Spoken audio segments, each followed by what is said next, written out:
मोक्षमार्गस्य नेतारं भेतारं कर्मयोगता ज्ञातारं विश्वतत्त्वानां पण्डितविगुणलब्धये त्रैकाल्यं द्रवषट्कं नवपदसहितं जीवषट्काय लेशा पंचान्ने चास्ति काया व्रत समिति गतिया चारित्र भेदा इत्येतन मोक्ष मूलम त्रिभुवन महित प्रोक्तमरीशय प्रतीयेति षड्धाति स्पर्शति च मतिमा यैसैव शुद्ध दृष्टि सिद्धे जयापसिद्धे चौविहारायण फलम पत्ते वंदिता हरिहंते मोक्षम आरायणा कंसो मुज्झोवणम रे वाहनम ताहणम चरणम दंसणानि चरितम तवाणमारायणा घड़िया। तीसरे अध्याय का पाठ करते हैं।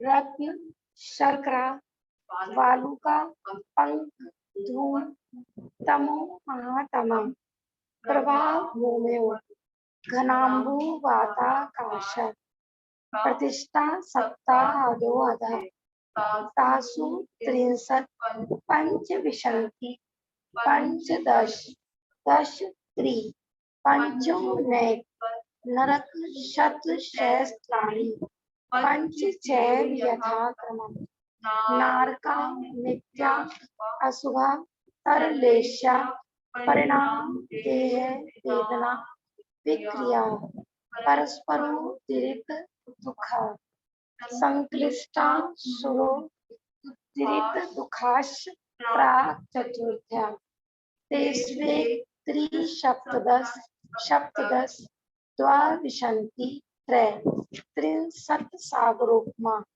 सत्वानां परा स्थिति जम्मू दीप लवणोदादय शुभ नामानो दीप समुद्रा द्वीर द्वीर विस्कंभा पूर्व पूर्व परिक्षेपिणो वल्याकृतय तन्मन्दे मेरु नाभि रक्तो योजन शत सहस्र विस्कंभो जम्मू दीपा भरत हेमवत हरि विदेय रम्यक हिरण्यवत ऐरावत वर्षा क्षेत्राणि तद्विभाजन पूर्वापरायता हिमवन माहिमन निषद नील रुक्मी शिखरणों वर्षधर पर्वता हेमार्जुन तपनीय वैडूर्य रजत हेममया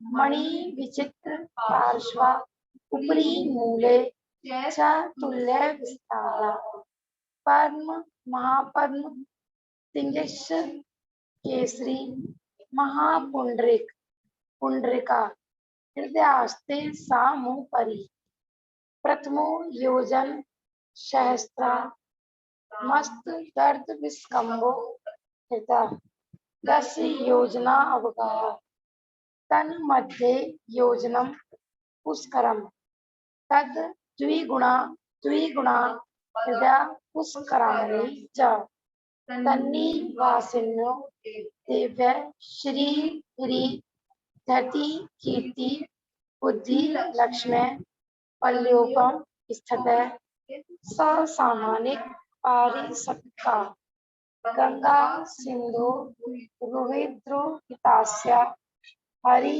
ध्वरि कांता सीता सीतोदा नारी नर कांता स्वर्ण रूप्य कुला रक्ता रक्तोदा सरितस् तन्मध्यगा द्विजो पूर्वगा पूर्वगा शेषास्त्वर्गा चतुर्दर्शन सहस्त्र परिवृत्ता गंगा सिंधवाद्यो नद्य भरत षट विशंति पंच योजन शत विस्तार षट चैकोन विशंति भागा योजनस्य तद द्विगुण द्विगुण विस्तारा वर्षधर वर्षा विदेहांता उत्तरा दक्षिण तुल्या भरत ऐरावत्यो वृद्धि दासो षट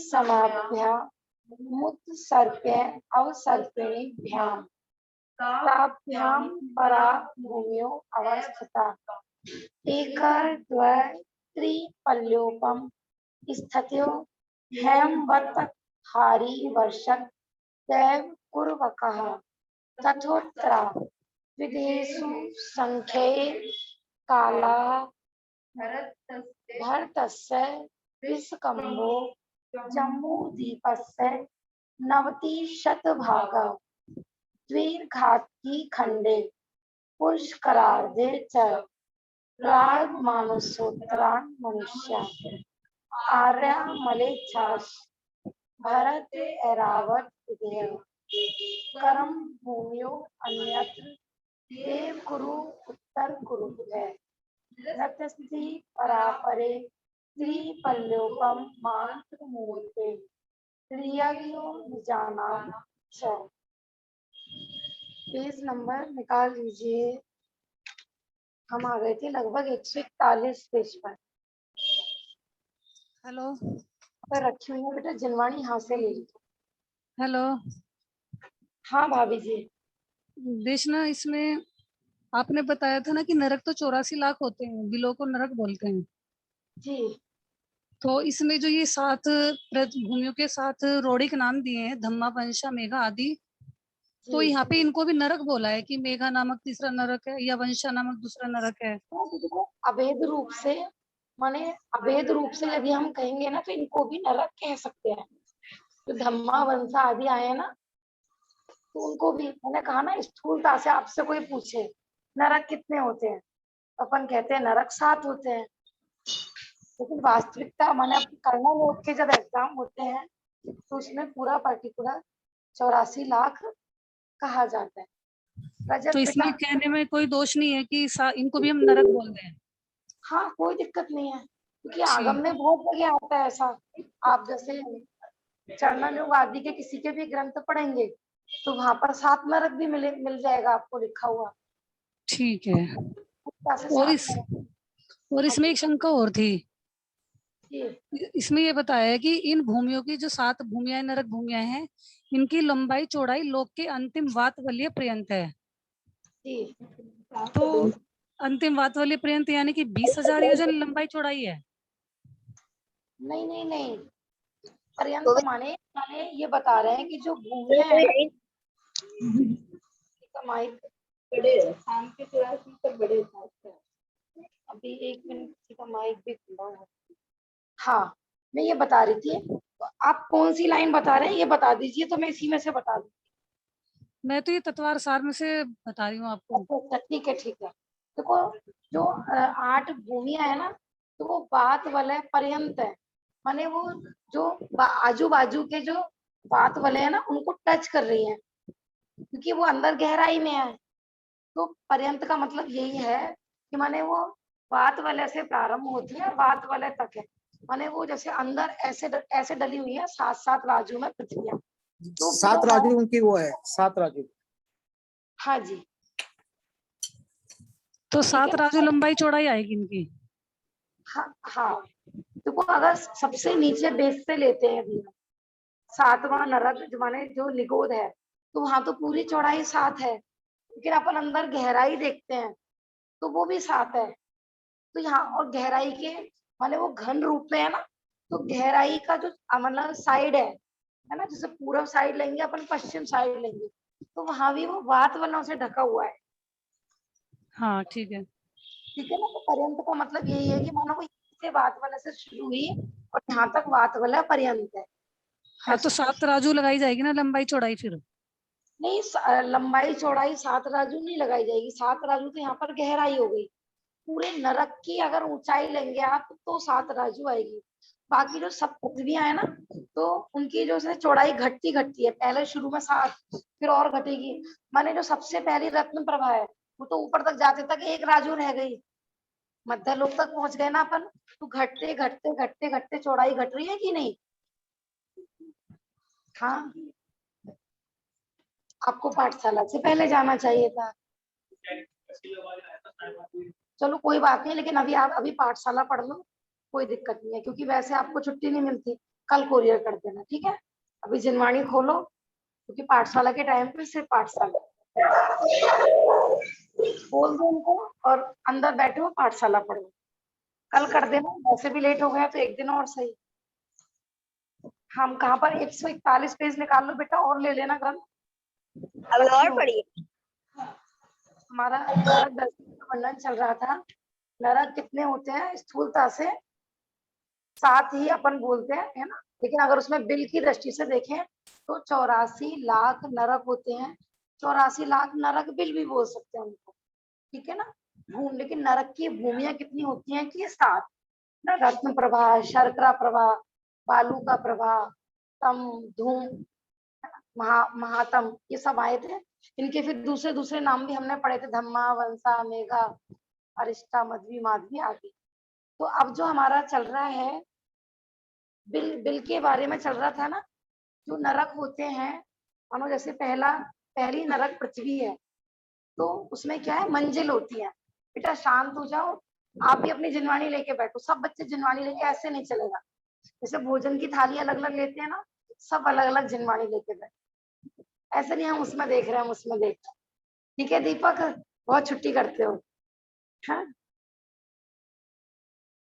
देखो 141 पेज निकाल लिया है ना। नरक नरक के बिलों की बात चल रही थी कि 3 प्रकार के बताए थे, इंद्रक बिल, श्रेणीबद्ध बिल और प्रकीर्णक बिल। उनको पुष्प प्रकीर्णक भी बोलते हैं। तो इंद्रक बिल एक मंजिल में एक ही होता है और सेंटर में होता है। श्रेणीबद्ध बिल माने लाइन वाइज चारों दिशाओं में होते हैं और 4 विदिशा में होते हैं, ठीक है ना। 8 दिशाओं में होते हैं। बाकी जो प्रकीर्णक बिल थे वो बिखरे हुए होते हैं, माने वो काफी दूरी पर, जैसे गोल गोल हमने चित्र दिखाया था ना, वो वाला, माने फैले हुए को बोल रहे हैं यहाँ पर प्रकीर्णक। अब देखिए अपन आगे से चलते हैं, क्योंकि ये विषय हमने सारा पढ़ लिया था। 142 पेज पर ही देखिए, किसी को कुछ पूछना हो इस पेज में तो पूछ लेना। तो कोई यहाँ पर 142 निकाल लिया बेटा, चार्ट के माध्यम से चार्ट भी समझा रखा है। 7 नरक पृथ्वियों के नाम लिखे हुए हैं। अभी और रखी हुई है दीपक बेटा पीछे जिनवाणी, ठीक है ना, उतार सकते हो, किटकी भी है। हाँ बोलो रजत, नाम बोलो 7 के चार्ट में से देख के।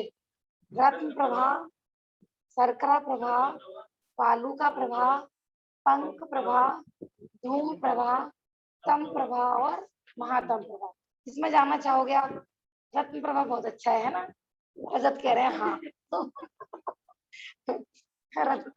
ये सब नरक नरक की पृथ्वियों के नाम है बेटा, ठीक है ना।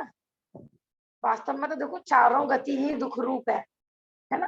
लेकिन फिर भी माने दुर्गतियों की अपेक्षा, माने जब तक अपन मोक्ष नहीं जा पाते हैं तब तक मनुष्य गति को भली कहा जाता है, क्योंकि उसमें आत्म साधना के चांस होते हैं, संयम ग्रहण करने के चांस होते हैं।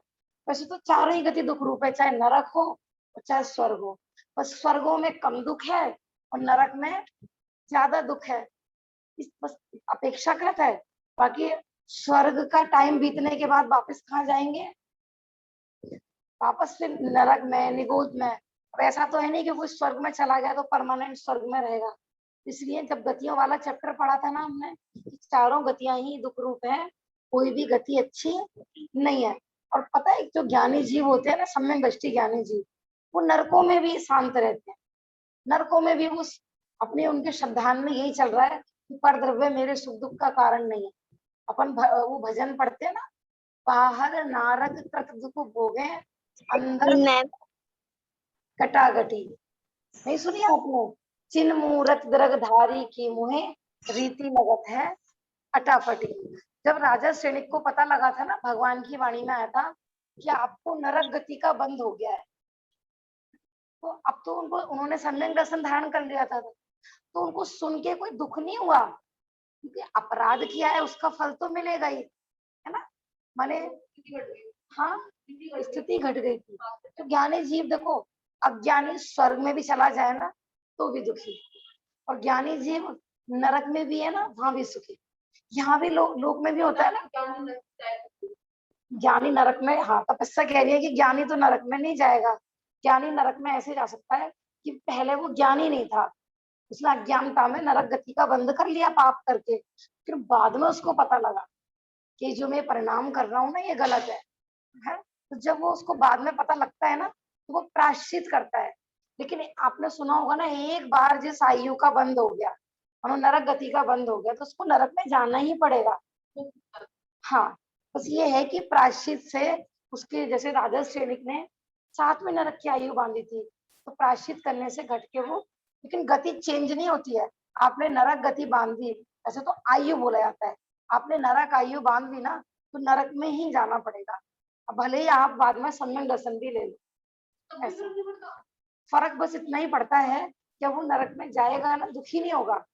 हमने कहा ना कि ज्ञानी जीव सर्वत्र सुखी, दुखी नहीं होगा। देखो, यद्यपि बाहर में आज जैसे राजा सैनिक नरक में, तो वो भी लड़ रहे हैं, वो भी मार रहे हैं, लेकिन अंदर श्रद्धान में यही चल रहा है कि भैया कि कोई किसी को मारने वाला नहीं है, मैं तो इससे भिन्न आत्मा है।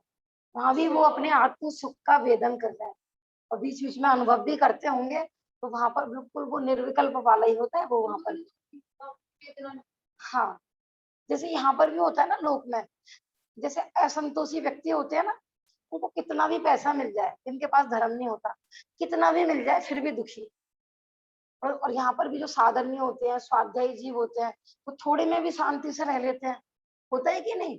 और किसी पे कितना भी पैसा हो जाए तो भी चैन नहीं पड़ता। ऐसे ही ज्ञानी और अज्ञानी में अंतर होता है कि ज्ञानी सर्व, उसको क्षेत्र कोई प्रभावित नहीं करता है, हाँ? और अज्ञानी है, वो नरकों में भी दुखी रहता है, ये भोग लूं, ये भोग लूं, वहां घूम आऊं, वहां घूम आऊं, पूरी जिंदगी मैंने लाखों करोड़ों असंख्यात वर्षों की आयु ऐसे निकल जाती है भोगों में। और जब पता लगता है ना 6 महीने रह गए, तब रोता है, मैंने अपनी, अब कैसा होगा मुझे, क्योंकि उसको भोगों की आदत पड़ गई थी। और जब वो छूटते हैं ना, तो बड़ा बिलकता है स्वर्गों में भी, क्योंकि टाइम तो पूरा होगा उसका। ये बात ठीक है कि मनुष्य की अपेक्षा वहां पर आयु ज्यादा होती है, ठीक है ना, लेकिन खत्म तो होगी ना कभी ना कभी। तो ऐसे सुख के दिन ना पता नहीं लगते इस जीव को, दुख का तो एक भी दिन बहुत भारी पड़ता है, सुख के दिन देख लो आप, पुण्य के उदय वालों को यूं ही निकल जाते हैं, 10 साल निकल गए, 20 साल निकल गए, 40 साल निकल गए, कब मृत्यु आके ग्रसित कर लेती है उनको पता ही नहीं लगता। हाँ। नहीं नहीं आएगा, वो विषय में लूंगी सारा, ठीक है ना। अभी अपन ये देखते हैं, चार्ट के माध्यम से देख लीजिए, ठीक है ना। इसमें इंद्रक बिलों की संख्या दे रखी है, जैसे पहला रत्न प्रभा है, उसमें 13 मंजिला, अपनी जिनवाणी में उंगली लगा के पढ़ा करो, कि आप लोग फिर ढूंढते रहते हो कहाँ पर गया, कहाँ पर गया, है ना। तो ये पहली पृथ्वी में 13 इंद्रक बिल है, 4420 श्रेणीबद्ध बिल है, बाकी 2995567 उसका माने प्रकीर्णक बिल है, माने टोटल मिला के लिख दिया 30 लाख बिल, ठीक है ना। ऐसे आप कर लेना काउंट, मैं सारा चार्ट नहीं पढ़ रही हूँ, मैंने तो बस एक ही बताया। माने टोटल इंद्रक बिल हो गए 49, श्रेणीबद्ध बिल हो गए 9604, बाकी 83,90,347, 5 नहीं है ये वैसी काउंटिंग लिखी हुई है, माने टोटल हो गए 84 लाख। इन 7 पृथ्वियों में कुछ बिल संख्यात लाख योजन विस्तार वाले, कुछ असंख्यात लाख योजन विस्तार वाले हैं। 5वें भाग तो संख्यात योजन विस्तार वाले, 4 भाग असंख्यात योजन विस्तार वाले। माने जो ये नरक है ना बेटा, रजत, समझ में आ रहा है ना, तो उनके बता रहे हैं संख्यात योजन, माने अपन काउंट कर सकते हैं इतने योजन, है ना, 10 योजन, 20 योजन, 100 योजन, संख्या। कुछ होते हैं असंख्यात योजन। एक योजन में आप छोटा योजन भी लगाते हैं तो 12 किलोमीटर लगभग, ठीक है ना। असंख्यात योजन में कितने किलोमीटर, हाँ, असंख्यात किलोमीटर। इतने बड़े बड़े एक नरक बिल होते हैं ये, इतने बड़े बड़े, समझ में आ रहा है ना। एक एक नरक में नारकियों की संख्या असंख्यात असंख्यात है। पहले नरक की संख्या भी असंख्यात, दूसरे नरक की भी असंख्यात, तीसरे नरक की भी असंख्यात, समझ में आ रहा है ना। उन्हें निरंतर जीव पाप के फल में वहां पर जाता रहता है। यहाँ पर पुण्य के उदय में बौखलाता है, पाप में लग जाता है, क्योंकि पाप परिणाम करते समय तो विचार नहीं करता है कि जब वहां पर दंड मिलता है, सजा मिलती है ना। जैसा भी बच्चे हैं ना, अब मानो ये हंसी हंसी में उनको पता नहीं है कि जिनवाणी की विराधना क्या होती है। अब ये हंसी हंसी में मानो ज्ञानावर्णी कर्म बांध लें, है ना, लेकिन जब जब उदय में आएगा तब रोते रोते भुगतना पड़ता है। हाँ, नरक में रजत का प्रश्न है कि नरक में जाते हैं तो उनको मालूम पड़ जाता है, उनको कुअवधि ज्ञान होता है। और दूसरा जो असुर कुमार देव होते हैं ना, उनको वो याद भी दिलाते रहते हैं, पहले जन्म में ना आपने ऐसा किया था, आपने ऐसा किया था, आपने ऐसा किया था, ऐसा। जैसे मनुष्य गति में होता है ना, किसी जीव ने हमारे साथ बुरा करा हो, तो जब उसका पाप का उदय आता है तो अपन ही सुनाने लगते हैं ना, तुमने ऐसे किया था ना हमारे साथ, अब पता लगेगी तुम्हें, ऐसे कहते हैं कि नहीं। तो नरकों में भी कुअवधि ज्ञान होता है और उनको रिमाइंड कराया जाता है कि भैया तुमने ऐसे ऐसे पाप किए थे, उसके फल में भोग रहे हो। यहाँ तो इनकी बनावट चल रही है कि एक एक बिल की अलग अलग, माने छोटा होगा कि बड़ा होगा ना। आप बड़े बिल में जन्म लोगे कि छोटे में लोगे, किस में लोगे, किसी में भी नहीं। यहाँ पर बड़ी कोठी चाहिए कि छोटी कोठी, छोटा घर चाहिए कि बड़ा घर चाहिए, बताओ तक। छोटा घर चाहिए रहने के लिए, बड़ा घर चाहिए, बड़ा ही सही है। देखो ठीक है, तो भैया आपको बड़ा ही मिलेगा। देखो, इंद्रक बिलों की गहराई प्रथम नरक में 1 कोस, ये तो विस्तार असंख्यात योजन में तो उनकी चौड़ाई माने उनका विस्तार बता रहे हैं तिरछे रूप में। अब उनकी बिलों की गहराई भी बताई जा रही है। गहराई कितनी है कि प्रथम नरक में 1 कोस है, आगे क्रमशः आधा आधा कोस बढ़ती हुई 7वें में 4 कोस तक हो जाती है। 1 कोस में कितना लगाओगे आप, लगभग 4 कोस का 1 योजन होता है ना। तो लगभग 1 कोस में होंगे 3 किलोमीटर, ठीक है ना। तो 1 योजन में लगभग 12। वैसे इसमें थोड़ी सी काउंटिंग आगे पीछे भी होती है, मैं तो आपको वैसे पूरल ही बता रही हूँ, मैंने 12.5 से कुछ ज्यादा बैठती है। 1 योजन में 12 किलोमीटर से कुछ अधिक होता है। श्रेणीबद्ध बिलों की गहराई अपने इंद्रक बिलों की गहराई से तिहाई और अधिक है। पुष्प प्रकीर्णों की गहराई श्रेणीबद्ध बिलों और इंद्रक बिलों, इन दोनों की मिली हुई गहराई के बराबर है। ये बिलों की गहराई बताई जा रही है, ठीक है ना। जैसे हमें अपने घर की मकान की गहराई लंबाई चौड़ाई में बड़ा मजा आता है, क्योंकि नारियों को रस नहीं आता है ना। देखो कितना बड़ा क्षेत्र हो, यदि सुख नहीं होता उस क्षेत्र में क्या है। अपन सोचते हैं बड़ा घर हो, बड़ा घर हो, तो नरक में आपको बड़ा घर दे देंगे तो सुखी हो जाओगे ना। असंख्यात योजन का बिल मिलेगा वहां पर रहने के लिए, चाहिए कि नहीं चाहिए। से पता चल रहा है भैया क्षेत्र बड़ा और छोटा होने में सुख नहीं है ना। बट जितना बड़ा घर उतना दुखी होता है जीव। आजकल के ऐसे ऐसे लोगों का सुनने में आता है, घर में 50 कमरे हैं और रहने वाले हैं 2 लोग, बाकी सब में नौकरों का निवास होता है। तो निरंतर उनको ये भय बना रहता है कि कितने कांड सुनने में आते हैं कि वो अकेले थे तो नौकरी मार के घर का मालिक बन गया। रात दिन भयभीत रहते हैं बड़े घर वाले, क्योंकि सारे कमरे बंद रहते हैं उनके। मैंने 10-5 लोग घर में नहीं होना, इतने बड़े घर में तो मन भी नहीं रखता, भयभीत रहता है निरंतर, उधर से कोई कूदना आए, उधर से कोई कूद नहीं आए, समझ में आ रहा है। लेकिन नरक बिलों में कूदने की भी व्यवस्था नहीं है, वहां कोई खिड़की दरवाजे भी नहीं है। एक बिल पूरा बंद होता है, पृथ्वी से खचित होता है। हाँ, उसमें कोई बाहर बाहर निकलने की व्यवस्था नहीं होती है। ये सब बिल ऊंट आदि के समान अशुभ आकार वाले होते हैं। इनके सोचन रोदन आदि भद्दे भद्दे नाम है। ये जो नरक बिल बताए जा रहे हैं ना, किस किस आकार में होते हैं, तो थोड़ा सा इसमें भी लिखा हुआ है।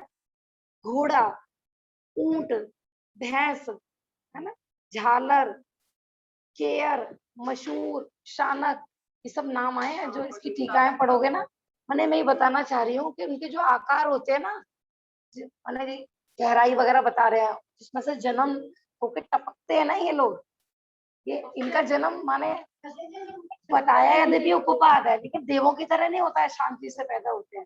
माने जन्म भी इनका इतना दुर्दशा रूप में होता है कि बहुत ज्यादा इनको तीव्र वेदना होती है जन्म के समय। हाँ, ऊपर से गिरते हैं। तो ये बता रहे हैं कि इनके सबके जो आकार होते हैं ना, अशुभ ही आकार होते हैं। जो शुभ अशुभ नाम होते हैं ना, ऐसे लोक में शुभ आकार अशुभ आकार भी होते हैं। हाँ, आएगा नहीं है सारा विषय, कई बार ऐसा है ना। उनके नाम भी सब भद्दे भद्दे हैं। जो नरक बिलों के नाम है ना, ये भी सब अशुभ रूप ही है ऐसा। अभी तो बताया था, आपने ध्यान नहीं दिया। बताया था ना संयम। पुष्प, जैसे हम ऊपर से कोई पुष्प बारिश करे, अपन पुष्प यहाँ पे वर्षा करे तो क्या होगा, सारे में फैल जाएंगे। तो जो पुष्पों की तरह फैले हुए हैं उनको पुष्प प्रकीर्णक बोलते हैं। ठीक है। जिस प्रकार लोक में अपेक्षाकृत संपन्न लोगों को पृथक पृथक कमरों में ठहराया जाता है और सामान्य जन को सामूहिक रूप से एक हॉल में ठहरा दिया जाता है, उसी प्रकार ऊपर ऊपर के नरकों में अपेक्षाकृत छोटे बिल हैं और नीचे के नरकों में अपेक्षाकृत बड़े बिल है। माने बड़ा पापी, उसको बड़ी जगह मिलती है रहने के लिए। समझ में आ रहा है ना। यहाँ पर देखो क्या कह रहे हैं, आप लोग चाचा की बस में जाते हो ना, यात्रा पे जाते हो, है? अब जो थोड़े ज्यादा पैसे वाले होते हैं वो कैसा रूम लेते हैं, तीर्थ क्षेत्र पर एसी रूम और पर्सनल, है ना। और बाकी आप लोग जाते हो सारे बच्चे सारे, तो ये हॉल में डाल दो सबको। समझ में आ रहा है। यहाँ पर भी कह रहे हैं वीआईपी पापी को, है ना, वेरी इंपॉर्टेंट पर्सन को बड़े नरक बिल में भेजा जाता है और सामान्य जन को पता है जो, सुनो बेटा सुनो, जो आगे आगे के नरक है ना वो बड़े बड़े हैं, क्षेत्र ज्यादा है लेकिन लोग कम रहते हैं वहां पर, है ना। पूरा अकेला घर चाहिए, हम किसी के साथ शेयर नहीं करेंगे, हमें तो भैया पर्सनल रूम चाहिए। आजकल कितनी है, मतलब पहले एक छोटे से घर में 10-10 भाई बहन ऐसे रह लेते थे, और अब एक बच्चा है ना, उसको भी मम्मी पापा से रूम शेयर नहीं करना है, उसको अपना पर्सनल रूम चाहिए। समझ में आ रहा है ना। जितना बड़ा घर, जितना ज्यादा परिग्रह, उसके आश्रय से उतना ही पाप होता है, आप देख लेना, है ना। उतना ही उपयोग विचलित होता है, उतनी उसकी सफाई, उतनी 10 कमरे होंगे तो 10 कमरे में एसी, 10 में टीवी चाहिए कि नहीं, और 10 में सफाई भी, झाड़ू पोछा सब करना पड़ेगा आपको। बहु आरंभ और बहु परिग्रह के फल में जीव नरक जाता है, बताया था ना। चक्रवर्ती आदि यदि दीक्षा धारण नहीं करे ना तो कहाँ जाते हैं मर के, किस कारण, बहु आरंभ और बहु परिग्रह के कारण। कि अपन देखो घर में एक एक वस्तु होती है ना, उसके आश्रय से कितने जीव पलते हैं, है ना। तो कभी मत रोना हमारा तो छोटा घर है, उसका तो बड़ा घर है ना। हम 4 लोग हैं, कैसे रहे एक ही कमरे में भैया। कम परिग्रह कम पाप, ज्यादा परिग्रह ज्यादा पाप। तो प्रसन्न रहो ना कि आपको छोटा मिला है, कम परिग्रह मिला है, तो उतने ही जीवों की हिंसा कम होगी। समझ में आ रहा है ना। तो यहाँ पे ये बता रहे हैं, जैसे सामान्य लोग होते हैं ना, उनको तो एक हॉल में ठहरा देते हैं, है ना। और जो वीआईपी लोग होते हैं उनको अलग अलग बड़े बड़े एसी रूम में, अलग से पर्सनल रूम में ठहराया जाता है। ऐसे बड़े पापियों के लिए ना बड़े नरक बनाए गए हैं, तो संख्या कम है वहां पर, तो 5 तो नरक बिल बताए हैं। आगे आगे जैसे पहले नरक में सबसे ज्यादा संख्या, आगे आगे उससे कम उससे कम उससे कम, 7वें की संख्या सबसे कम है। समझ आ रहा, लेकिन क्षेत्र सबसे ज्यादा है, बिल भी कम है। तो मैं अकेले भोगना, मैं सारा धन ना अकेले भोगूंगा, मैं अपने भाई बहनों से शेयर नहीं करूंगा, है ना। बच्चे होते हैं ना, कोई भी आवश्यक चीज मंगाई बाजार से, पिज्जा मंगाया, बर्गर मंगाया, मैं अकेले खाऊंगा। अकेले खाओगे ना तो भुग तो पाप भी अकेले ही भोगोगे, किसी से शेयर नहीं करूंगा मैं। तो हमें आ रहा है कि नहीं, मुझे अकेले रो, हाँ। सही बात है,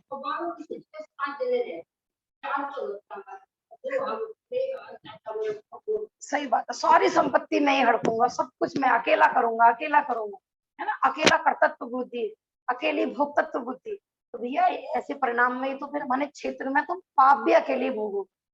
10-5 को देख के ना थोड़ा दुख कम हो जाता है। तो जब अकेले होते हैं ना पिटने वाले, जैसे कोरोना में क्या हुआ था, जब 1-2 लोगों को हुआ ना तो भय होता है। तब तक देखते हैं ना गली गली में है, देखो उसके यहाँ भी डेथ हो गई, उसके यहाँ भी डेथ हो गई, उसके यहाँ भी डेथ हो गई, तो लोगों का भय थोड़ा कम हो गया।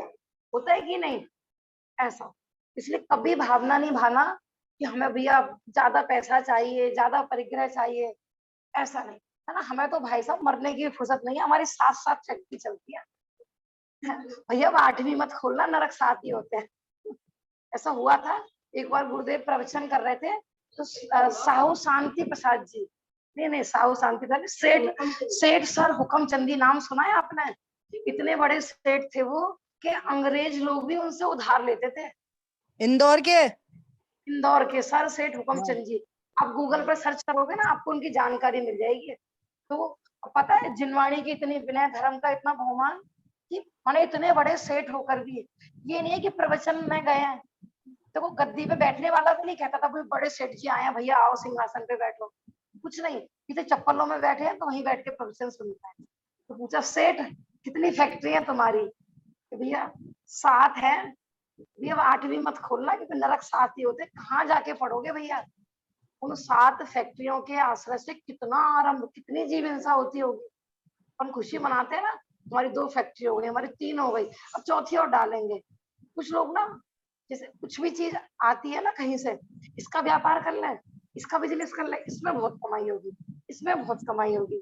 माने घर परिवार शांति से चल रहा है, ठीक है ना, जितना कमा रहे हैं उतना शांति से, लेकिन उनको सुखी नहीं रहना है। उनको लगता है इतना टाइम, दिन तो व्यतीत हो जाता है, रात भी तो मिलती है, ऐसा करते हैं पार्ट टाइम जॉब कर लेते हैं। मजबूरी वालों की मैं बात नहीं कर रही हूँ ना, घर में परेशानी है वो चीज तो अलग है, यहाँ उनकी बात चल रही है माने खूब सब कुछ संपन्न है फिर भी इसको शांति से बैठना नहीं आता। ये कोरोना चल रहा है, ऐसा करते हैं है ना, मास्क का व्यापार कर लेते हैं। अरे तुम संपन्न हो, वैभववान हो, फ्री वितरण कर दो ना। ये भी तो सोच आ सकती थी, चलो मैं फ्री भोजन बांट दूं, लोग इतने परेशान हो रहे हैं, मैं अपनी तरफ से ऑक्सीजन सिलेंडर बांट दूं। लेकिन जो खोटे लोग होते हैं उन पे ऐसे परिणाम आते हैं, है ना। इस समय ना मौके का फायदा उठाया जाए। ऐसा करते हैं, इस समय भोजन की थाली 40 होती है ना, अपन 150 रुपए की रखते हैं कि मजबूरी में आदमी खरीदेगा। बहुत लोगों ने उठाया था ना कि इस समय, तो भैया तुम किसी की मजबूरी का फायदा उठाओगे, इतने पाप आरंभ करोगे तो कहाँ जाके पढ़ोगे? भाई बड़ा वाला नरक मिलेगा आपको। अपन तो ऐसा घर बनाएंगे कि पूरी यूपी में नहीं हो इतना बड़ा घर, मिनिस्टर से भी बड़ा घर बनाएंगे अपन अपना। स्विमिंग पूल भी हो अंदर, पिक्चर हॉल भी अंदर हो, सब कुछ अंदर ही व्यवस्था हो, बाहर कहीं जाना नहीं पड़े, ठीक है ना। तो भैया जैसे परिणाम करेंगे वैसा ही फल मिलेगा। अपने ग्रंथों में तो ये आया है कि भैया आपकी छाछ रोटी की व्यवस्था हो गई हो ना, अपने पेट भरने की यदि व्यवस्था हो जाए ना, तो ये पेटी तो आज तक किसी की नहीं भरी। बताओ किसी की पेटी भरी है क्या आज तक? है ना। तो कभी दुखी होने की जरूरत नहीं है कि अपन तो किराए के घर में रह रहे हैं, अपन तो गरीब है ना। तो मैंने आयु है तो भोजन भी मिलेगा भैया, रोटी भी मिलेगी। आप तो अपनी धर्म साधना किए, समझ में आ रहा है ना। हमने कहा ना हमारे पुण्य को कौन छीन लेगा, पुण्य प्रमाण सब मिलेगा, अपन पाप क्यों करें ऐसा। तो कहते हैं सिटी में बहुत अच्छा, सिटी से अच्छा टाउन एरिया है, यहाँ आ गए हैं तो यहाँ नहीं अच्छा लग रहा, मैं टाउन एरिया अपना अच्छा है। सही बात है, ठीक है ना। अब देखो नारकियों के दुखों का वर्णन बता रहे हैं कि ये हम जरा जरा से दुख में ना परेशान होते रहते हैं, है ना। अभी देखो नारकियों को कैसा, माने अपन नारकियों के दुख का वर्णन नहीं कर सकते, इतना दुख होता है। हम यहाँ आपको एग्जाम्पल नहीं दे सकते। मनुष्य गति में भी यद्यपि कितने कितने दुख है ना। जैसे कोरोना के टाइम में वीडियो देखी होंगी, कैसे तड़प तड़प के मर रहे हैं, है ना, परिवार वाले कैसा गलत व्यवहार करते हैं, लेकिन वो कुछ भी नहीं है उसके, उसका संख्यात्मक भाग भी नहीं है, इतना दुख नरक में होता है। हाँ हाय हाय मच गई, सही कह रही है आंटी जी। 1 घंटे के लिए लाइट चली जाए तो हाय हाय मच जाती है अब, क्योंकि आदत इतनी पड़ चुकी है कि बिल्कुल ही तो पंखा तो पंखा, खाली एसी कूलर भी खराब हो जाए ना तो खाली पंखे में भी काम नहीं चलता अब, कि नहीं भैया क्योंकि एसी खराब हो गया, तभी पंखा था कि नहीं था, क्यों नींद नहीं आई, एसी खराब।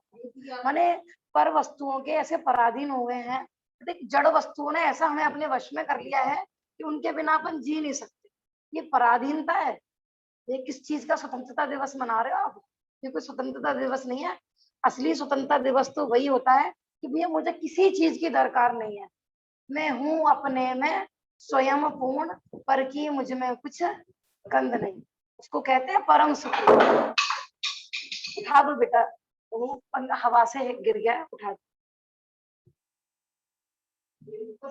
डर गए ना आप, इतना सा गिरा, इतना डर।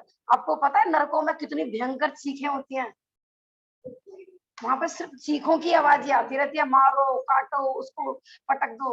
और अपने जैन धर्म में आपने सुना होगा ना, अपने ये शब्द भी प्रयोग नहीं करे जाते हैं तन में। अपने यहाँ सब्जी बनाने को क्या बोलते हैं? काटना। अपने यहाँ काटना नहीं बोला जाता है, बिनारना, संभारना। जैनी वो जो सब चीजें संभारे, काटे नहीं। समझ में आ रहा ना? देखो नरक नारकियों के दुखों का वर्णन चलेगा या ना? हाँ, अधोलोक की भौगोलिक स्थिति का वर्णन करने के उपरांत अब वहां रहने वाले नारकी जीवों के दुखों का वर्णन करते हैं, है? अब समाधि मन में पढ़ते हैं तो तुमरे जिये कौन दुख है, मृत्यु महोत्सव भारी है। तो वहां पे मुनिराजों पे महापुरुषों के दुख दिखाए हैं, उससे भी अनंत गुणे दुख है यहाँ पर। देखो पढ़ो बेटा, ले लो जिनवाणी खोल लो।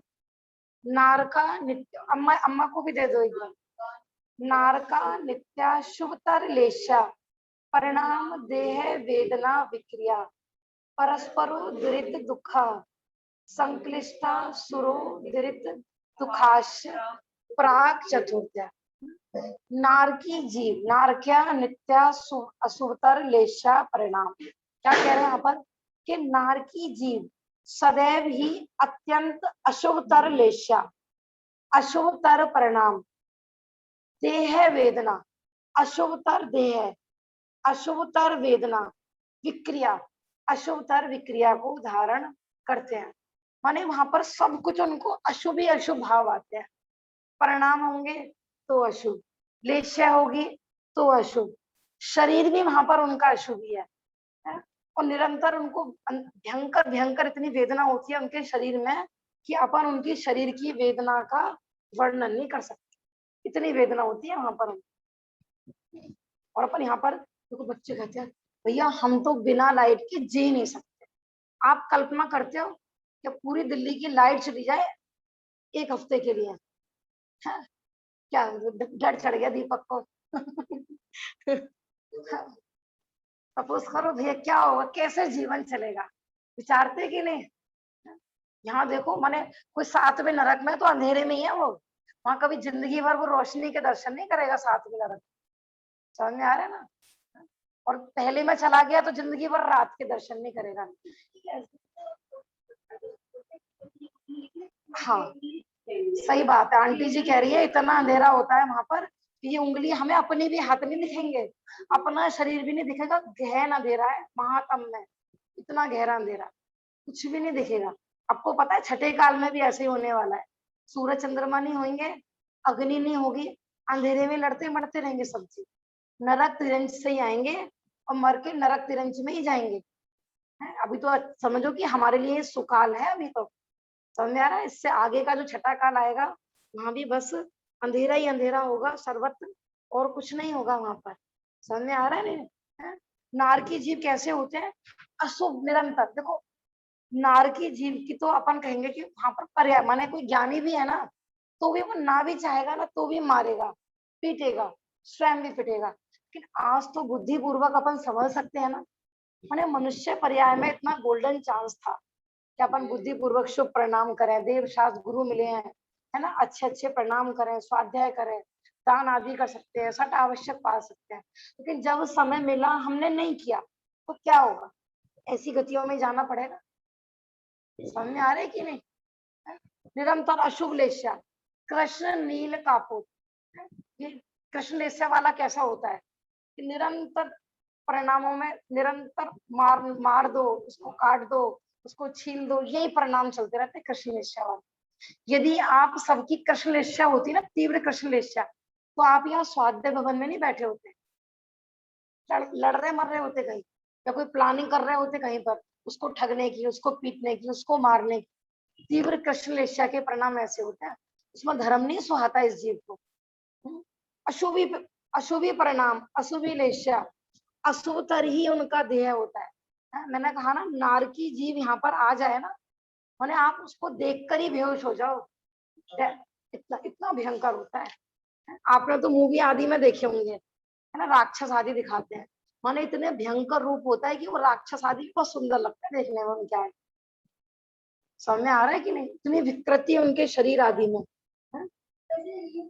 हाँ हाँ, सही बात है। आंटी जी कह रही हैं कि दिन भर जैसे कोई कुछ जीव ऐसे होते हैं ना, बस घर में प्रवेश करा और झगड़ा झगड़ा झगड़ा। सबके घरों में देखा होगा आपने, एक दो लोग सबके घरों में तीव्र क्रोधी मिल जाएंगे, तीव्र मानी मिल जाएंगे, तीव्र लोभी मिल जाएंगे, तीव्र मायावी मिल जाएंगे। नरक में क्रोध कषाय की मुख्यता बहुत होती है। तीव्र क्रोधी, खाना उठा के फेंक दे, गरम गरम बर्तन, ऐसे ऐसे लोग होते हैं, जरा सी चटनी नहीं मिली, थाली उठा के फेंक दी पत्नी के ऊपर। खूब सुनने में आया ऐसा हमारे। हाँ, आंटी जी कह रही है देखा भी है, मैंने बस देखा नहीं बोला, आपने देखा भी है इसलिए बोल रही हूँ मैं। ऐसे ऐसे तीव्र कषाई, तो 5 मिनट पत्नी को भोजन की थाली लगाने में देर हो गई तो पूरा कुकर दे के मारा पत्नी के ऊपर। अब क्या हुआ, बेचारी एडमिट हो गई 2-3 महीने तक पूरी। अब खा लो भोजन, अब खाओ बाजार का। क्रोध में क्या क्या नहीं करता ये चीज। जहां पर संभलने के चांस थे, क्रोध कसाय पे अपन मनुष्य पर्याय माने कि अपन सर्व कसायों पे विजय प्राप्त कर सकते हैं। ऊपर से देव सात गुरु का समागम। अब जैसे शेर है, अब शेर सोचे कि मैं गुस्सा नहीं करूं, मैं गुस्सा नहीं करूं, उसकी तो पर्यायगत योग्यता है वहां पर। नारकियों की तो पर्यायगत योग्यता है, मनुष्य की पर्यायगत योग्यता नहीं है कि वो गुस्सा करे ही करे, किसी को उसको मारना ही मारना है, उसको कहीं किसी को पीटना ही पीटना है। समझ में आ रहा है नहीं, अपने को संभलने के चांस मिले हैं भैया, कषायों पे विजय प्राप्त करो, तभी जैन कहलाएंगे। जीत इंद्रिय, इंद्रियों पे जो विजय प्राप्त करे उसी को ही बोलते हैं जिनेंद्र है। अशुभी लेस्य, अशुभी उनका देह है, कहते हैं उनका मुंडक संस्थान होता है। मुंडक समझते टेढ़ा मेढ़ा, वैसे नहीं कि वो हमारी तरह आकार के होते हैं, हम तो क्या बिल्कुल ऐसा रूप बना देते हैं जब नरक दर्शन दिखानी होती है तो। ऐसा नहीं होता, टेढ़ा मेढ़ा, जैसे तिरंचों का होता है ना हुंडक संस्थान, ऐसे उनका भी टेढ़ा मेढ़ा आकार होता है। कहीं से कुछ निकला हुआ है, कहीं से हड्डी निकली हुई है, कहीं से पैर निकले हुए हैं। और यद्यपि उनके शरीर में हमारे जैसा खून मवाद नहीं होता है, फिर भी कहते हैं इतनी उनका खून, कहीं से खून टपक रहा है, कहीं से मवाद टपक रहा है, उन्हें व्यक्ति शरीर होने के बावजूद भी। ऐसा लिखा हुआ है इसमें तो कि उनका शरीर ऐसा होता है कि जैसे कोई जानवर है, आप उसके माने पंख वाला कोई पक्षी है, आप उसके पंख छील दो, उसके केस छील दो, कैसा लगेगा वो, उसके खून टपक रहा है, सारे में मवाद टपक रहा है, ऐसा तो उसका शरीर होता है पूरा। पर भाभी जी ये नारकियों का तो वैक्रिक शरीर होता है, तो सप्त धातु तो होती नहीं ना उनके शरीर में। हाँ, भाई सबका प्रश्न है कि नारकियों का तो वैक्रिक शरीर होता है, लेकिन उनके वैक्रिक शरीर में ही ये सप्त धातु माने हमारे जैसी नहीं होती हैं, लेकिन रूप इन्हीं का जैसा होता है। मतलब होती है सप्त, मतलब जैसे रुधिर और माद मवास माद मतलब मांस वगैरह होता है क्या शरीर में उनके। हाँ, सब कुछ होता है वहां पर। यद्यपि हमारे जैसी, मैंने कहा ना सेम मनुष्य पर्याय जैसा नहीं होता है, पौदारिक शरीर जैसा नहीं होता है, लेकिन वो वैक्रिक शरीर में ही इतनी दुर्गंध होती है उनके, कहते कि कोसों के जीव मर जाए इतनी उनके शरीर में दुर्गंध होती है ना। यहाँ पर कोई जानवर सड़ जाए मर जाए ना, तो भी उसके शरीर में इतनी बदबू नहीं आएगी जितनी नारकियों के शरीर में निरंतर बदबू आती रहती है। समझ में आ रहा है कि नहीं, क्यों कि पूर्व में लोगों माने गरीबों को देखकर, बीमारों को देखकर भयंकर गिलानी की होगी, देव सात गुरु की अभिनय करी होगी, मुनिराजों के मलिन शरीर को देखकर, ग्रंथों में आता ना उनकी जो बदबू आ रही है तो नहाए नहीं है। मैंने लोग मैंने कहा ना शुद्धता और सफाई में बहुत अंतर होता है। आजकल सफाई सफाई तो बहुत चाहता है जीव, लेकिन उसके पीछे कितनी जीव हिंसा हो रही है उसके बारे में अपन विचार नहीं करते हैं। इंडिया की सड़कें अच्छी होती है कि अमेरिका की सड़कें? वहाँ क्या है ना, इंडिया बहुत खराब है, जगह जगह देखो गलियों में गंदगी पड़ी रहती है। अमेरिका की बहुत साफ है। आपको पता है उस सफाई के पीछे कितनी हिंसा होती छिपी रहती है? हाँ? वो दिखती है, मैंने कहा ना, पवित्रता में और सफाई में बहुत अंतर है। शुद्धता पूर्वक सफाई वो अलग चीज है। सीवर डल गए तो हम बहुत उसकी अनुमोदना करते हैं, बहुत अच्छा है, बहुत बहुत अच्छा है। और खुली हुई नालियां वो बहुत गंदी होती है, वो बहुत गंदी होती है।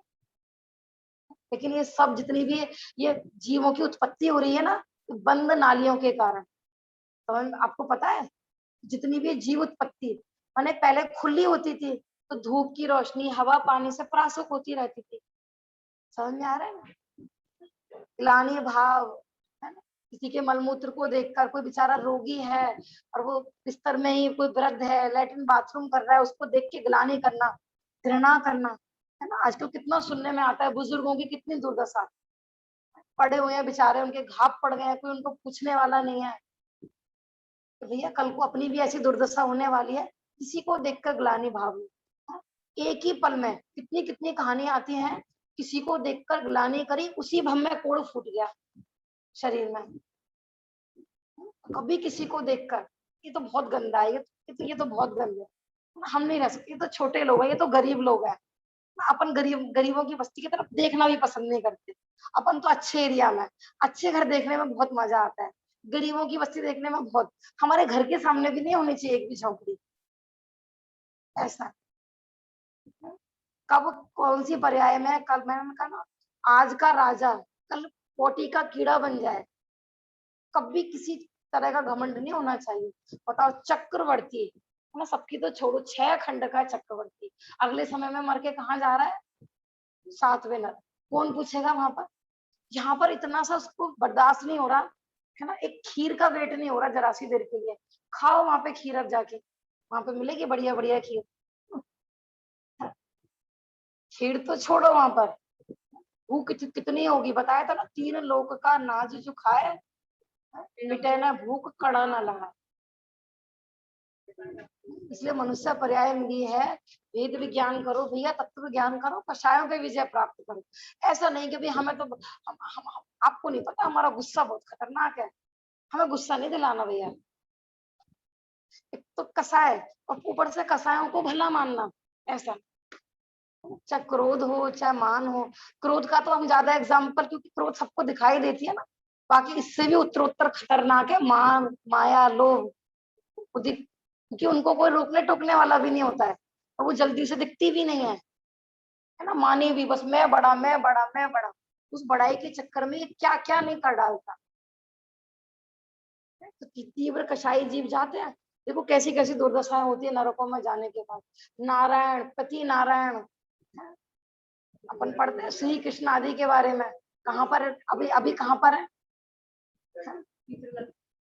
हमसे बर्दाश्त नहीं होती, हमसे कोई एक शब्द भी कह दे ना, हमसे, हमारी गलती हो तो कोई दिक्कत नहीं है, हमारी गलती ना हो और कोई हमें टोक दे, फिर हमसे बर्दाश्त नहीं होती है। भैया करना बर्दाश्त नरकों में जाके, है ना। कभी भी देखो, कषाय होना अलग बात है, कषाय को भला मानना, कम से कम अपनी गलती को गलती तो स्वीकार करो। हम नहीं भाई, उन्हें मान, एक तो मान, और उसको भी फिर मान का भी मान। समझ आ रहा है रजत? क्योंकि देखो गलतियां तो कषाय, हमने कहा था ना, जैन धर्म में कोई भगवान जन्म से पैदा नहीं होते हैं, पुरुषार्थ से भगवान बनते हैं। पूर्व में जितने भी आज भगवान है, सिद्धशिला पर विराजमान है, जितने भी महापुरुषों का अपन बहुमान करते हैं, वो भी हमारे जैसे थे, गलती उनसे भी हुई थी, है ना। उनको भी कषाय आदि सब सताती थी, लेकिन उन्होंने पुरुषार्थ से इन कषायों पे विजय प्राप्त करी। उन्होंने हमेशा के लिए नरक गति के दुख, तिरंज आदि गति के दुखों का नाश कर दिया। तो हम भी चाहे ना, सर्व कषायों पे विजय प्राप्त कर सकते हैं। ऐसा नहीं कि नहीं नहीं हम नहीं कर सकते, क्या करें, हम बहुत चाहते हैं, ना चाहते भी हो जाती है। लेकिन आपको अंदर में ये फीलिंग हो रही है ना कि ये गलत है, तो ये गलत, जो चीज गलत लगने लगे ना, एकदम छूट जाती है, धीरे धीरे अपने आप छूट जाती है। लेकिन गलत को गलत स्वीकार करो। देखो नारकियों के जीवों, उनके पेट में इतनी वेदना होती है, इतना अति थी, जैसे लाखों करोड़ों हजारों बिच्छू एक साथ काटना, जैसे निरंतर उनको वेदना होती है। और हम पे यहाँ पर छोटी सी बीमारी नहीं सही जाती, उसमें अपन अपन सारा पूरी जिंदगी भर का तत्व ज्ञान सब मेट कर देते हैं। इतनी भयंकर वेदना में भी ज्ञानी जीव वहां पर भेद विज्ञान कर रहे हैं। असंख्यात सम्यक दृष्टि है नरक में आज भी, पता है? हाँ, सम्यक दृष्टि, मिथ्या दृष्टि भी, सम्यक दृष्टि भी। इतनी भयंकर बदबू होती है कि कोसों के जीव मर जाए। पहले नरक का बताया आधा कोस के, आगे आगे बढ़ते बढ़ते बताया है 7वें नरक की मिट्टी की एक कण भी यहाँ पर आ जाए तो 24 कोस के जीव मर जाए। एक कोस में कितना बताया था? लगभग 3 किलोमीटर। 24 कोस बराबर कितने किलोमीटर? 72 लगभग। 70। कितने किलोमीटर के जीव मर जाए, विचार करो। अब देखो अपने मुनिराज होते हैं, है ना, शमशान में ध्यान कर रहे हैं, जंगलों में कर रहे हैं, उनको सुगंध दुर्गंध सब क्षमता था। जिसको माने बहुत से लोग होते हैं ना कि हमसे बदबू सही नहीं जाती है, हमसे बदबू सही नहीं जाती, उन्हें ग्लानि भाव को हम अच्छा समझते हैं। तो सुगंध सुगंध पसंद है, दुर्गंध नहीं पसंद। कैसे किसी मुनिराज की भैया वृत्ति कर पाएंगे? उदयन राजा की कहानी सबने सुनी होगी। उदयन राजा की, महावीर भगवान के मौसाजी थे, महावीर भगवान के मौसाजी थे उदयन राजा। स्वर्गों में चर्चा चल रही थी, इसमें निर्व चिकित्सांग में, हाँ, रानी प्रभावती के, हाँ, उनसे शादी हुई थी। हाँ, उदयन राजा रानी थी, तो वो परीक्षा करने आए थे। तो जैसे ही उन्होंने उनका आहार दिया ना मुनिराज को, तो मुनिराज ने जानबूझ के पूरी, क्योंकि मुनिराज तो थे नहीं, वो देव थे, विक्रिया से उन्होंने मुनिराज का शरीर बना दिया था। इतनी भयंकर दुर्गंध वाली उल्टी कर दी उनके ऊपर, भयंकर। फिर भी उद्यान जितने भी लोग आसपास खड़े थे ना सब भाग गए। इतनी भयंकर बदबू, हमसे नहीं खड़ा हुआ जा रहा, हमसे नहीं खड़ा हुआ जा रहा। लेकिन उदयन राजा और रानी है, पता नहीं हमसे क्या गलती हो गई, कहीं ऐसा तो नहीं आहार में हमने कुछ गलत चीज दे दी हो, है ना। उनका पूरा शरीर पहुंचा, उनकी भैया वृत्ति करी, उनसे माफी मांग रहे हैं कि हे मुनिराज, हमसे कोई गलती तो नहीं हो गई, हमने कोई गलत भोजन कर खिला दिया हो आप, अपने घर के बुजुर्ग हो, कोई भी हो। तो आजकल क्या है, भैया वृत्ति के नाम पे उन्हें स्वाध्याय तो बहुत बढ़ता जा रहा है, तो किसी साधर्मी की भैया वृत्ति के नाम पे बिल्कुल जीरो। ये हॉस्पिटल में पटकिया उसको, ऐसी गोली दे दो कि ये सोता रहे पूरे दिन बस। आज घर में कोई व्यक्ति बीमार पड़ जाए तो कोई शरीर से मेहनत करना नहीं चाहता है, क्यों? सबके काम डिस्टर्ब होंगे, बिजनेस वालों का बिजनेस डिस्टर्ब होगा, है, बच्चों की पढ़ाई वालों की पढ़ाई डिस्टर्ब होगी। भैया कुछ नहीं है, 3 दिन हॉस्पिटल में एडमिट कर दो, ग्लूकोज चढ़ेगा और ये चंगे हो जाएंगे, तो घर आ जाएंगे शाम को। खुद भी सोएंगे, हमें भी सोने देंगे। हाँ,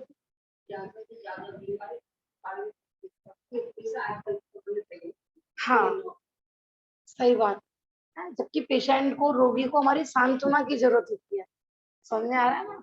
मैंने हाथ पैसे फेंकने वाले तो बहुत होते हैं, लेकिन वो और भी दुर्गति वो वाले जीव करते हैं, ऐसे बच्चे करते हैं कि जो किसी भी तरह से, माने वो हॉस्पिटल में भी नहीं एडमिट करके आते, वो उनको कैसे भी नहीं करना है ना, शरीर से सेवा करनी है ना पैसे से, ऐसे भी हो रहे हैं आजकल, है ना। किसी को देखकर भी ग्लानि भाव नहीं, कब हमारे शरीर में क्या हो जाए, ऐसा। जो है और क्या क्या बता रहे हैं देखो, वो विक्रिया करेंगे ना तो वो भी अशुभ ही करते हैं। या अपन आगे पेज पे पहुंच गए थे, हाँ, हमारा पेज ज्यादा आगे पहुंच गया था इसमें, मैं थोड़ा इससे बता रही थी। अब देखो, हम वो सोचे ना कि हम सुंदर रूप बनाए, बना नहीं सकते। नारकी सोचे कि हम विक्रिया से किसी के लिए सुंदर रूप बनाए। जब भी वो रूप बनेगा ना, क्योंकि उनका हमेशा क्रोध में रूप बनाते हैं, तो शेर बन जाते हैं, व्याघ्र बन जाते हैं, बिच्छू बन जाते हैं, उल्लू बन जाते हैं। हाँ, वैक्रिक शरीर माने कि आप अपने शरीर को ना किसी भी रूप में भेष बदल सकते हो। देखो हमें भेष बदलना है तो हमें क्या करना पड़ेगा, ड्रेस आदि चेंज करनी पड़ेगी। जैसे भैरूपी होते हैं ना, तो वो तो कपड़े बदल बदल के आएंगे, मुंह से एक्टिंग करेंगे। लेकिन नरक में क्या है, बिल्कुल शेर। आपने सोचा कि हम शेर बन जाए, तो बिल्कुल शेर ही बन जाओगे आप, शेर की तरह ही खाओगे सामने वाले को। क्रिया रिद्धि से वैक्रिक शरीर में ऐसे देव भी कर सकते हैं। देवों का भी तो आता है, जैसे महावीर भगवान पे उपसर्ग किया किसी रुद्र ने, तो वो रुद्र कोई अपने रियल रूप में नहीं आया, शेर बन के, है ना, भूत भूत बन, माने ऐसी शक्ल बना के आते हैं भयंकर। देव भी कर सकते हैं, लेकिन देव ये है कि अगर अच्छा परिणाम चल रहा हो तो वो अच्छी विक्रिया कर लेते हैं, लेकिन नारकियों को अच्छा विक्रिया करने का परिणाम ही नहीं आता हमेशा। कुछ लोग होते हैं ना, चाहे वो कितने ही सुंदर हो, क्या हमेशा ना उनका मुंह बना ही रहता है। कुछ होता है, कुछ घरों में किसी की हैबिट होती है तो हमें गुस्सा ही रहना है, अच्छी खासी शक्ल है तो उसे गुस्से से बिगाड़ के ही रखना है। भैया तुम्हें अच्छी खासी मनुष्य पर्याय में शक्ल मिली है, तो भैया क्यों क्रोध में लाल पीले हो रहे हो? आज हमें ऐसा परिणाम बंद हो जाएगा कि क्रोध में लाल ही हो जाएगा हमारा शरीर, आंखें लाल ही हो जाएंगी भयंकर वाली, नरकों में रेड कलर की आंखें मिलेंगी फिर आप, समझ में आता है ना?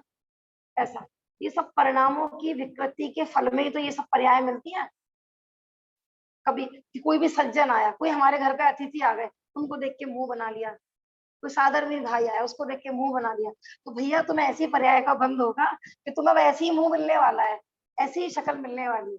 जैसे अपन छोटे छोटे थे ना बचपन में, कोई हमें चिढ़ा रहा है तो हम रोते थे, मम्मी कहती थी बेटा रो मत, जैसा मुंह करता है ना उसकी शक्ल ऐसी बन जाती है ऐसे बोलते थे कि ऐसे ऐसे कर रहा है इसकी ऐसी टेढ़ी हो जाएगी शक्ल। अरे बोलो ना शर्ट।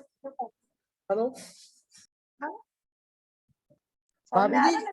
भाभी हाँ जी, जी, ये क्या नरक का क्या ऐसा भी कोई वर्णन है शास्त्रों में कि जो नरक में जो नारकी होते हैं उनमें से कुछ कम शक्ति वाले होते हैं, कुछ अधिक शक्ति वाले होते हैं, या सारे समान शक्ति वाले होते हैं? कुछ ऐसा भी वर्णन है क्या?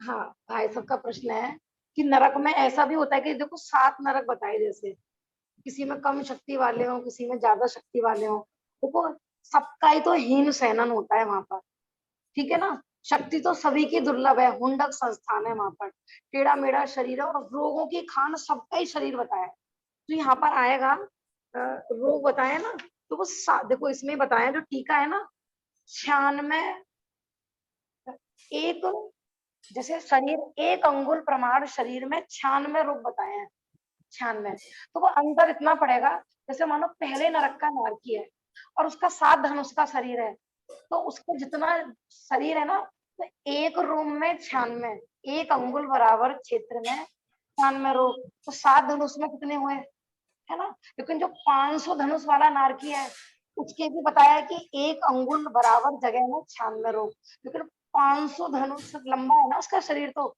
उससे माने पहले नरक के नारकी की अपेक्षा उसकी कितनी ज्यादा वेदना होगी, तो वेदना उत्तरोत्तर आगे आगे नवाले नरक में ज्यादा होती है। समझ में आ रहा है ना? शक्ति कम कम होती चली जाती है और वेदना वेदना बढ़ती चली जाती है हमें। समझ में आ रहा है? हाँ हाँ, अंगुल नहीं क्लियर, तपस्या पूछ रहे, हाँ, भाई साहब आपको क्लियर हुआ क्या? पहले आप पूछ रहे थे कि शक्ति अपेक्षा, देखो आगे आगे के नरकों में पाप का उदय ज्यादा है, जैसे पहले में कम, पहले से दूसरे में ज्यादा, पहले में भी जैसे 13 बिल थे ना, 13 जी मंजिल थी, तो उनमें भी जी। उत्तरोत्तर आगे आगे वालों में ज्यादा ज्यादा होती है। देखो आयु भी ज्यादा होती है उनकी, हाइट भी ज्यादा होती है उनकी, और लेकिन उनकी वेदना भी बढ़ती ही होती है, नहीं माने भाभी जी, ज्यादा जैसे आयु जैसे एक पटल में एक स्पेशल कोई पर्टिकुलर बिल है, उसके अंदर असंख्यात नारकी हैं, तो जी मैं ये जानना चाह रहा था कि उनके अंदर जो नारकी होते हैं किसी एक बिल के अंदर, उन सबकी शक्ति समान में ही होती है या सबकी अलग अलग शक्ति होती है? क्योंकि हाँ वो आपस में लड़ते हैं तो हमने देखा जैसे कि कोई दो दैत्य से दिखाई दे रहे हैं, वो एक को पकड़ के जैसे उसको मार रहे हैं, काट रहे हैं, तो जो हाँ जी मार रहे हैं तो वो भी तो नारकी है, और जो जो जिसको हाँ, पीट रहे हैं वो भी नारकी है। तो हाँ इस तरह जी, से क्या इनका शक्ति के अंदर डिफरेंस होता है क्या, कि एक दूसरे को मार लेता है? इस तरीके से पूछ रहा था। देखो भाई सबका प्रश्न है, जैसे आपने नरक दर्शन देखी होगी ना, एक तो पिट रहा है, 4 उसको मार रहे हैं, देखो वहां पर ऐसा होता है जिसका मौका लगता है ना, अब ऐसा नहीं है जो पिट रहा है तो वो पूरी जिंदगी पिटता ही रहेगा, और जब उसको थोड़ा जोश आएगा ना फिर वो भी पीटेगा। प्रारंभ में क्या होता है कि जब नारकियों का जन्म होता है ना, नया नया नारकी आया तो हाँ उसको हाँ। देखकर तो नारकी उस पर टूट पड़ते हैं, सारे के सारे उसको पीटते हैं, लेकिन जब वो खुद संभलता है ना, थोड़ा बहुत उसको होश होश आता है जन्म के बाद, तो जब वो संभल होता है, माने वो अपनी ऐसी विक्री, माने जब जिसका चांस पड़ता है ना वो एक दूसरे को पीटने लगते हैं। ऐसा नहीं है कि कोई तो बिल्कुल सबल पैदा हुआ तो वो पूरी जिंदगी पीटता रहेगा और कोई, लेकिन फिर भी देखो सर्वतः सब जीवों का एक सा उदय नहीं होता है, है ना। जैसे अपन सब मनुष्य हैं तो हम सबका सहनन एक नहीं है, शक्ति एक नहीं है, ऐसे नारियों में भी सबका कर्म का उदय अलग अलग होता है ना। किसी के वहां पे भी ना कषायों में भी कम ज्यादापना सबका अलग अलग होता है, कोई ज्यादा पावरफुल हो कोई कम पावरफुल, ऐसे भी हो सकता है। ठीक है ना। जो कोई पूरी जिंदगी पिटता रहे ऐसा भी नहीं, ठीक है ना, उसको मौका लगेगा तो वो भी पिटेगा ऐसा। ठीक है।